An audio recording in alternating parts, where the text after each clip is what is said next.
I never thought I'd be sitting here telling this story, but honestly, everything's such a mess now that I need to get my side out there. I'm Valerie, 32 from Michigan, and let me tell you how I went from having what everyone called a perfect marriage to being labeled as some kind of monster. Which is totally not fair, by the way. Let me start by saying, I manage this gorgeous little boutique in downtown Ann Arbor. Before that, I was a dance instructor, which is actually pretty relevant because it's where I got my standards for what I thought a real man should be like. All my exes were these confident, athletic types who wouldn't be caught dead showing too much emotion. Then I met Matthew at my friend Jessica's housewarming party 3 years ago. He was different from the start. Not in a bad way, necessarily. He was this airline pilot, which sounds glamorous, right? But he wasn't your typical cocky pilot type. Matthew was quieter, more reserved, but he had this way of making you feel like you were the only person in the room when he talked to you. I remember thinking how nice it was to meet a guy who actually listened instead of just waiting for his turn to speak. The thing about Matthew that really got everyone's attention was how successful he was without being showy about it. He flew international routes for one of the major airlines, lived in this beautiful craftsman house he'd renovated himself, and drove a nice but not flashy car. It was refreshing, I'll admit. Our first date, he took me to this intimate wine bar and actually teared up talking about his dad who'd passed away a few years back. At the time, I thought it was sweet. Like, here's a guy who's secure enough to show his emotions, right? Things moved pretty fast after that. Within 6 months, we were engaged, and the wedding was like something out of a fairy tale. I should have known something was off when he started crying during his vows. Not just getting misty-eyed, I mean really crying. My dad actually patted his back to comfort him, which looking back is so embarrassing. But everyone else was going on about how beautiful it was to see a man so in touch with his emotions. My friend Jessica wouldn't shut up about how her husband Brad could learn something from Matthew. That first year of marriage was almost perfect, I guess, if you're into the whole Hallmark movie thing. Matthew was attentive, always wanting to talk about feelings and how to make our relationship stronger. He'd leave these little notes around the house before his flights, saying how much he missed me when he was gone. We did all the cute social media stuff. Matching Christmas pajamas, anniversary posts with long captions about growth and love. I got so many comments about how lucky I was. But then I started noticing things. Like how Matthew would tear up during random movies, not even sad ones sometimes. Or how he'd get emotional during basic disagreements about household stuff. Once he actually cried because he thought he'd hurt my feelings by suggesting my spending was getting out of hand. Who does that? I remember this one night about 8 months into our marriage, we were watching some documentary about climate change. Out of nowhere, Matthew starts wiping his eyes, talking about how worried he is about the polar bears. The polar bears. I just sat there, thinking about my ex Ryan, who used to do mixed martial arts and wouldn't cry if you hit him with a chair. That was probably the first time I felt that twinge of, I don't know, embarrassment? Disappointment? Don't get me wrong. I wasn't trying to be mean about it at first. I'd just make little jokes, you know? Like when he'd get teary-eyed, I'd say something like, do you need a tissue, sweetie?" in this playful way. He'd usually laugh it off, but sometimes he'd get this hurt look that made me feel like I was the bad guy. Which is ridiculous because I was just trying to help him toughen up a little. The really frustrating part was how everyone else seemed to think his sensitivity was this amazing thing. Our friends' wives were always saying how evolved and emotionally intelligent he was.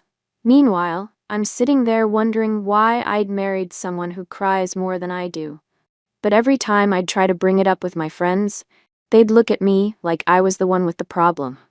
I guess I should have known things would eventually blow up. Looking back, I can see how it all led to that disaster at our dinner party. But honestly, I still think everyone's overreacting. I mean, shouldn't a grown man, especially one responsible for hundreds of lives as a pilot, have better control over his emotions? That's all I was trying to point out. But no one wants to hear my side of things. They just want to make me out to be this horrible wife who doesn't appreciate her sensitive husband. The thing is, I did appreciate Matthew. I just wanted him to be better, stronger, more like what I always imagined my husband would be. Is that really so wrong? But I guess I should tell you about how everything really started falling apart. Because that dinner party? That was just the beginning of this whole mess. So this is where things really started getting uncomfortable. Matthew's flight schedule meant he'd miss a lot of our friend gatherings, which was actually kind of a relief at first. When he wasn't there, I could just be normal with our friends without worrying about him getting emotional over something ridiculous. But when he was home, that's when it got really awkward. Like this one time, we were at this fancy dinner party at Brad and Jessica's place. Everyone was talking about work stress, normal stuff, you know? Then Matthew starts going on about how emotionally draining it is to be away from home, missing important moments, and how guilty he feels. I mean, he's literally paid to go on vacations and fly planes. Brad, who works in construction management and actually has real stress, just sat there looking uncomfortable. I started noticing how people would react when Matthew would get all sensitive. The guys would shift in their seats and look at their phones, while the wives would lean in all sympathetically. It was mortifying. Jessica once told me I was so lucky to have a husband who was so open about his feelings. Lucky? Please. I'd rather have someone who can get through a car commercial without reaching for the tissues. The worst part was how Matthew would act at home after these get-togethers. He'd try to process everything, asking me if I thought he'd shared too much, or if people seemed uncomfortable. Like, yes, obviously. But instead of saying that, I'd have to sit there and reassure him like he was a child. It was exhausting.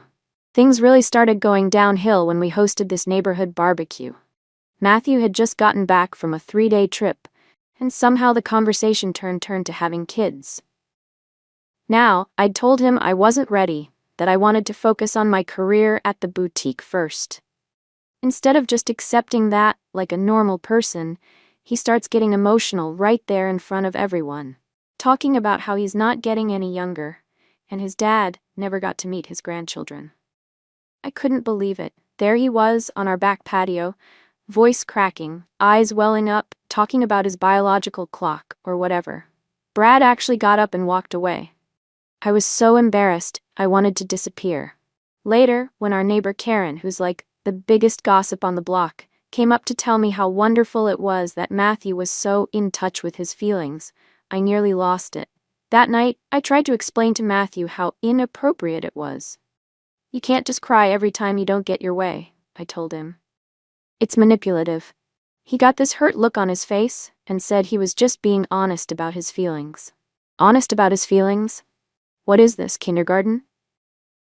The thing that really got to me was how it started affecting our social life. People, especially guys, stopped wanting to hang out with us as much.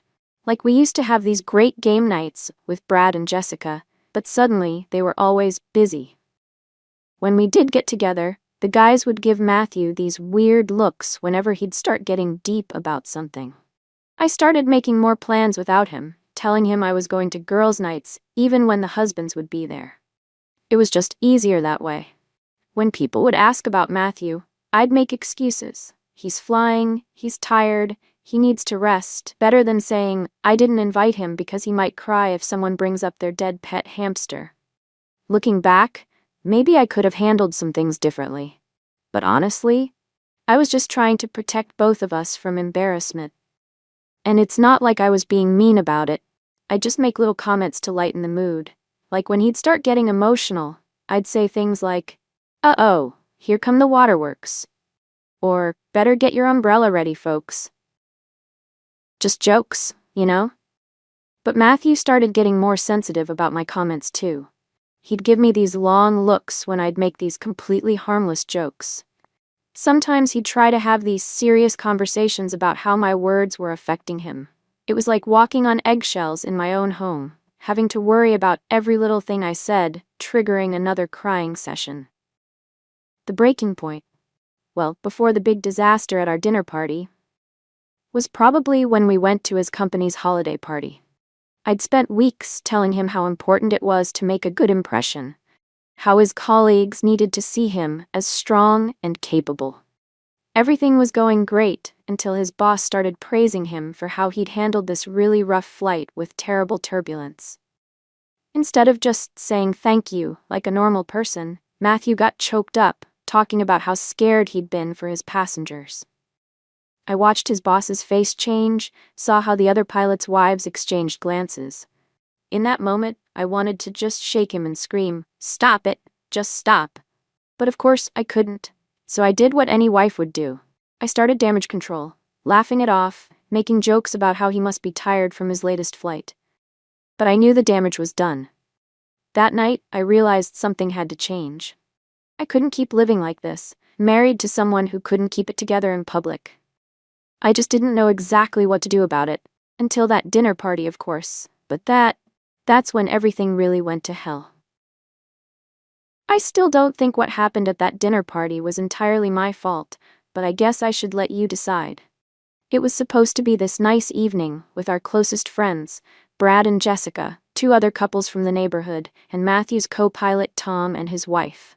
I'd spent all day getting everything perfect. High-end charcuterie board, my famous rosemary chicken, the good wine. You know, really making an effort. Matthew had just gotten back from this 3-day flight rotation that morning. He seemed kind of off when he got home, but he's always weird after flights, so I didn't think much of it.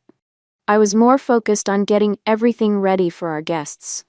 I'd already had a glass of wine while cooking, just to take the edge off, because honestly, having Matthew at social gatherings had become so stressful. Everything started fine. We were all sitting around our dining room table, everyone loving the food, the wine flowing. Then Tom asked Matthew about his last flight, and that's when things went sideways. Matthew started telling everyone about how they'd hit this terrible weather system over Denver. Apparently, the turbulence was so bad they had to make an emergency landing. Now, this could have been a cool story, right? Like, heroic pilot safely lands plane, everyone applauds. But no. Matthew starts getting all emotional, his voice getting shaky, talking about how terrified he was of failing all those people who trusted him with their lives. I watched in horror as his eyes started welling up. Again, in front of everyone. At my perfect dinner party. I'd had maybe 3 glasses of wine by then, and I couldn't take it anymore. Right as he was wiping his eyes, talking about how grateful he was that everyone was safe, I stood up and did this exaggerated crying impression. You know, like rubbing my eyes like a toddler, making these fake sobbing sounds. "Oh no, everyone. The clouds were so scary," I said in this mocking baby voice. "I'm just so emotional about doing the job I'm paid 6 figures for." The room went completely silent, like you could hear a pin drop silent. Matthew just stopped talking. He looked at me with this expression I'd never seen before. It wasn't hurt or anger, it was something worse. Like he was finally seeing me clearly for the first time. Then Brad. Yes, Brad, who I always pointed to as an example of how a real man should act, looks straight at me and says, "What the hell is wrong with you, Valerie?" Not in a joking way. In a way that made me feel about 2 inches tall. Jessica reached over and put her hand on Matthew's arm, saying something about how any good pilot would be affected by a situation like that. Tom's wife Claire started talking about how she always worried about her husband during bad weather flights. Everyone was suddenly acting like I was the bad guy for trying to lighten the mood. Matthew stood up quietly and walked out of the dining room. No drama, no tears this time. Just this really dignified exit that somehow made me look even worse. I tried to laugh it off, make some joke about him being sensitive, but nobody was laughing. They were all just staring at me like I'd grown a second head. Jessica followed me into the kitchen when I went to get dessert. She cornered me by the refrigerator and told me I was being cruel. Cruel. To Matthew. I tried to explain how embarrassing it was to be married to someone so emotional, how I was just trying to help him toughen up, but she wasn't having it. "The only embarrassing person here tonight is you," she said. Then she went back to the dining room, and I could hear her telling everyone that maybe they should call it a night. My perfect dinner party. Completely ruined. People left pretty quickly after that. No one even stayed for the chocolate mousse I'd spent hours making. Brad wouldn't even look at me as they left. Claire, who's usually super sweet, just shook her head and muttered something about being disappointed in me. Matthew didn't come down from our bedroom for the rest of the night. I tried knocking on the door at one point, not to apologize exactly, but to tell him he was overreacting. He didn't answer. I ended up sleeping in the guest room, telling myself he'd get over it by morning.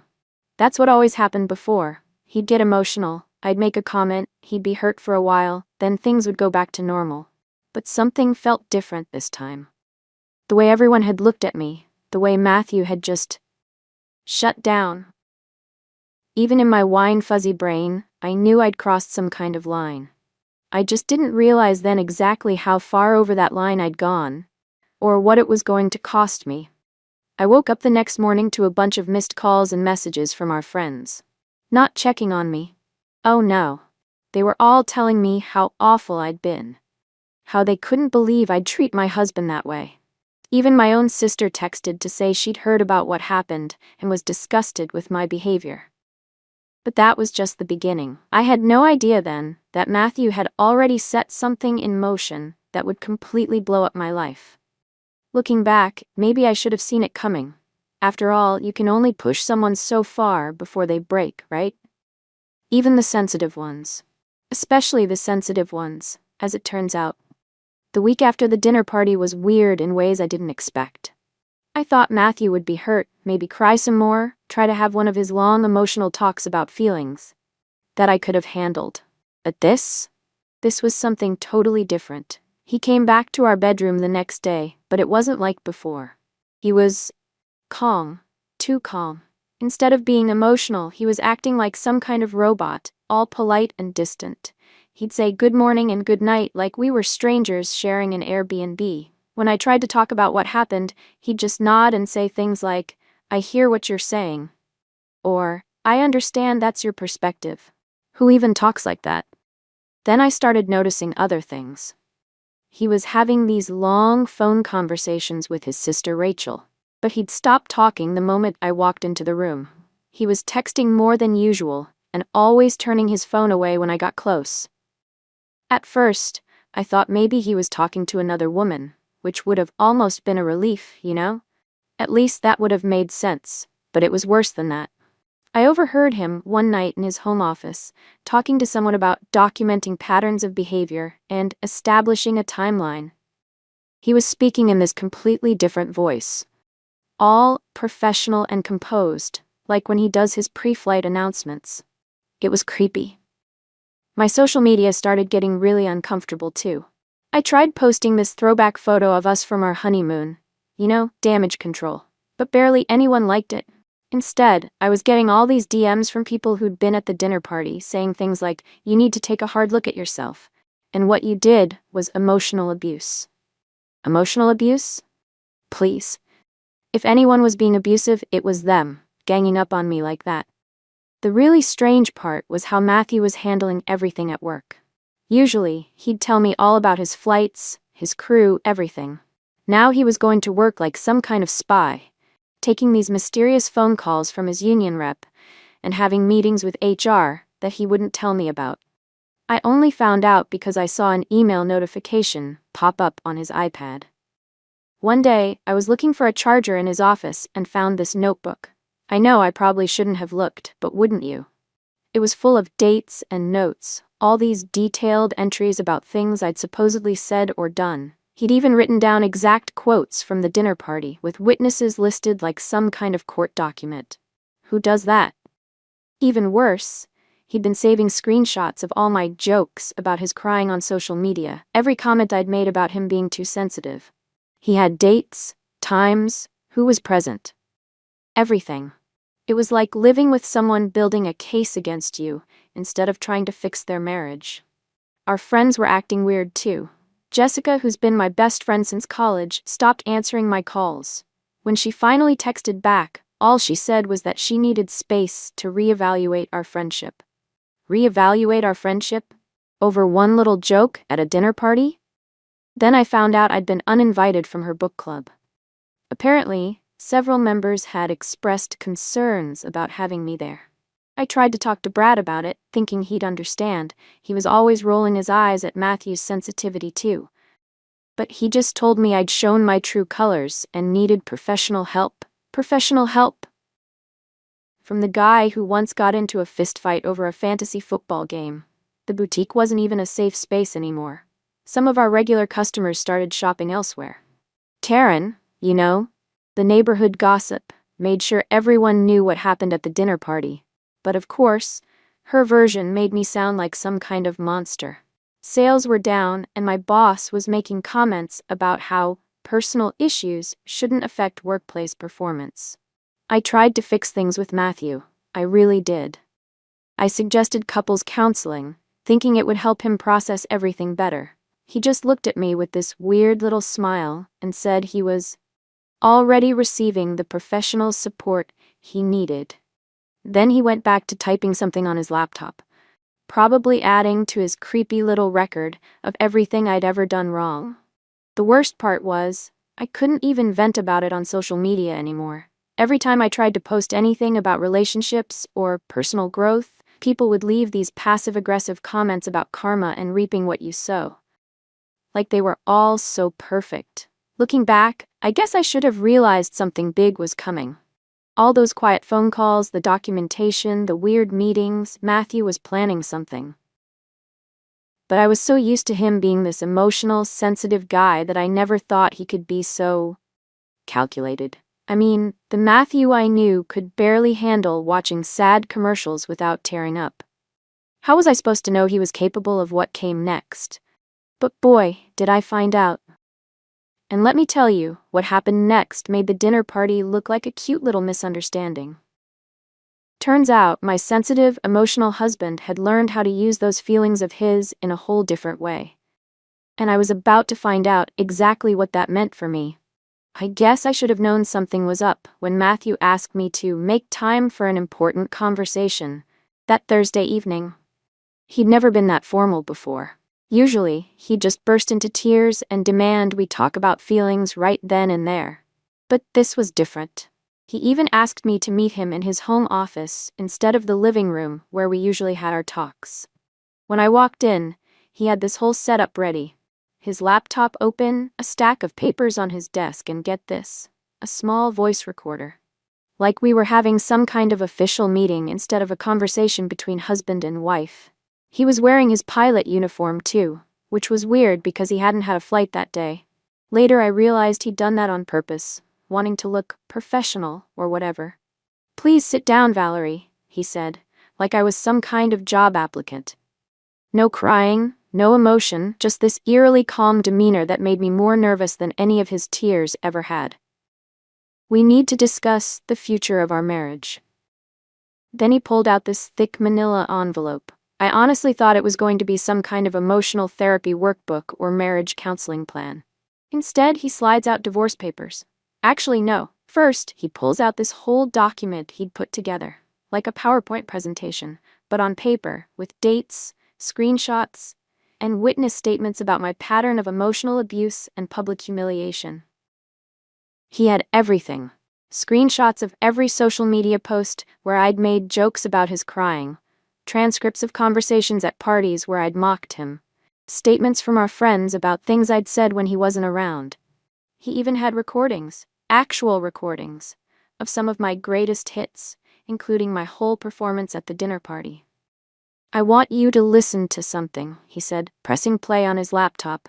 And there I was, in surround sound, doing my crying baby impression, mocking him for being emotional about nearly crashing a plane. Do you know how weird it is to hear yourself being awful? Like I knew what I'd said, but hearing it played back like that. But you know what the craziest part was? He wasn't even angry. He just sat there, completely composed, walking me through what he called my systematic campaign of emotional degradation. Who even talks like that? He documented everything like some kind of emotional detective. "I've been in therapy for the past 6 months," he told me, "working through the impact of your behavior on my mental health." 6 months. He'd been planning this for 6 months. All those times I thought he was just being quiet and distant. He was actually building this case against me. When I tried to defend myself, explain that I was just trying to help him be stronger, he played another recording. This time it was from Jessica's birthday party 3 months ago, where I'd told everyone that having Matthew as a husband was like having a teenage girl with a pilot's license. Everyone had laughed then. Hearing it played back in that quiet office, it just sounded mean. "Your attempts to help me be stronger," he said, using air quotes like some kind of smarty pants professor, "were actually attempts to control and shame me for not conforming to your toxic ideals of masculinity." Again, who talks like that? This wasn't the emotional guy I married.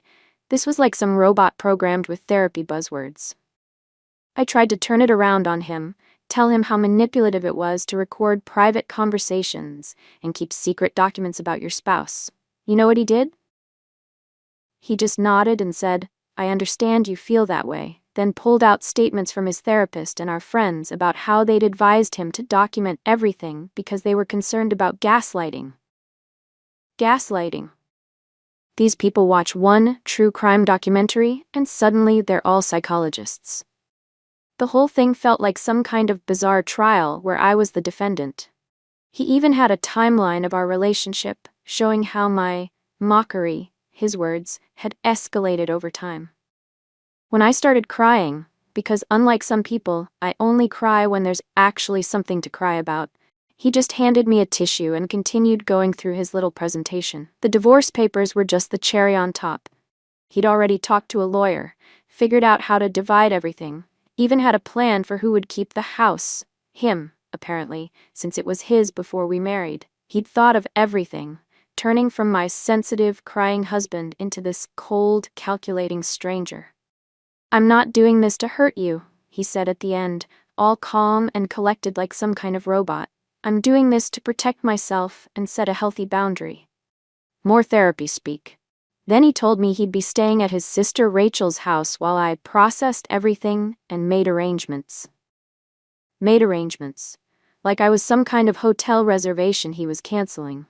The man who used to cry during dog food commercials was now sitting there, calmly dismantling our entire marriage with spreadsheets and recordings. I tried one last time to reach the emotional guy I knew was in there somewhere. "What happened to the Matthew who wasn't afraid to show his feelings?" I asked. "The one who cried at our wedding?" He just looked at me with this sad little smile and said, "He learned the difference between being emotional and being weak. And he learned that crying over something you love isn't nearly as shameful as mocking someone else's pain." Then he got up and left me sitting there with his stupid documentation and his stupid divorce papers. Probably going off to cry about how hard that was for him. Except he wasn't crying. He wasn't showing any emotion at all. And somehow that was so much worse than all the tears I'd mocked him for. It's been 2 months since that day in Matthew's office, and honestly, I still can't believe how everything turned out. You'd think people would eventually get over one little dinner party incident, but no. Apparently, everyone in my life has decided to make me into some kind of villain. The first big hit came when Jessica called to tell me I was no longer going to be her maid of honor. Her exact words were, "I can't have someone who thinks it's okay to mock mental health standing next to me at my wedding." Mental health? Since when is being overly emotional a mental health issue? But when I tried to explain that to her, she just sighed and said something about me still not getting it. Then, the social media nightmare started. I tried to post my side of the story, just a thoughtful reflection about how sometimes marriages end because people grow apart. Innocent stuff, right? Well, apparently Matthew's sister Rachel had been waiting for me to say something because within hours she posted this long thing about witnessing abuse and how proud she was of her brother for standing up for himself. The comments were brutal. All these people we knew, even ones I thought were on my side, sharing their own stories about times they'd seen me tear Matthew down. Someone even dug up this old video from a Christmas party where I'm making fun of him for crying during his toast to his late father. They completely took it out of context. I was just trying to lighten the mood. The boutique situation got even worse. Turns out, a lot of our regular customers were friends with Jessica or followed me on social media. Sales dropped so much that my boss had to reconsider my position as manager. She said something about the store's image and creating a positive environment. I got demoted to regular sales associate, which is basically a fancy way of saying I'm back to folding sweaters like some teenager. Meanwhile, Matthew? Oh, he's everyone's hero now. His post about breaking free from emotional abuse got thousands of likes. People are calling him brave and strong, the same people who used to laugh at my jokes about his crying. Even Brad, who used to be the first one to roll his eyes at Matthew's sensitivity, posted this long thing about toxic masculinity and how we need more men who aren't afraid to show their feelings. The divorce is moving forward, and Matthew's lawyer is like some kind of emotional abuse specialist or something. Every time I try to dispute anything in his documentation, they pull out another recording or screenshot or witness statement. It's like they've got this whole library of evidence of Valerie being mean, just waiting to use against me. I tried going to therapy myself, thinking it would look good for the divorce proceedings. Big mistake. The therapist kept trying to make me explore the root causes of my internalized misogyny, whatever that means. When I explained how I was just trying to help Matthew be more manly, she actually suggested that maybe I was the one who needed to examine my views on masculinity. Me, the only person who was trying to help him fit in. The final straw was last week when I got this care package from my mom, my own mother, full of books about emotional intelligence and healing from toxic relationships. There was even one called When You're the Toxic One. Thanks, Mom. Real supportive. I'm honestly thinking about just moving to a new city and starting fresh. Obviously, this whole town has lost their minds. Everyone's so caught up in this whole mental health awareness trend that they can't see I was just trying to help Matthew be a better, stronger person. Instead, I'm the bad guy, and he's some kind of hero for what? Crying all the time and keeping creepy records of our marriage? The worst part is, I saw him last week at the grocery store. He was with this woman, probably from his support group or whatever, and he was laughing. Actually laughing. Not a tear in sight. All that time I spent trying to toughen him up, and apparently all he needed was to get away from me, make it make sense. So yeah, that's where we are now. I'm basically a social pariah, about to be divorced, probably need to move to a new city. And all because I tried to help my overly emotional husband be more manly. Everyone's acting like I'm some kind of monster, but nobody wants to talk about how Matthew basically set me up, documenting everything and planning his big dramatic exit. I mean, sure, maybe I could have been a little nicer about pointing out his crying. Maybe mocking him at the dinner party wasn't my best moment. But turning our whole marriage into some kind of court case? Getting all our friends to turn against me? That's way worse than anything I ever did, if you ask me. But nobody's asking me. They're all too busy celebrating Matthew's emotional courage, or whatever they're calling it these days. So I guess I'll just pack up my life and start over somewhere else. Somewhere where people still understand that men are supposed to be strong, and that sometimes tough love is the best kind of love. And next time I'll make sure I marry someone who knows how to handle their emotions like an adult. Although at this point, I'm starting to think maybe the whole marriage thing is overrated. I mean, who needs it? Not me. I'm fine on my own, really, I'm fine. I just wish someone would cry about that.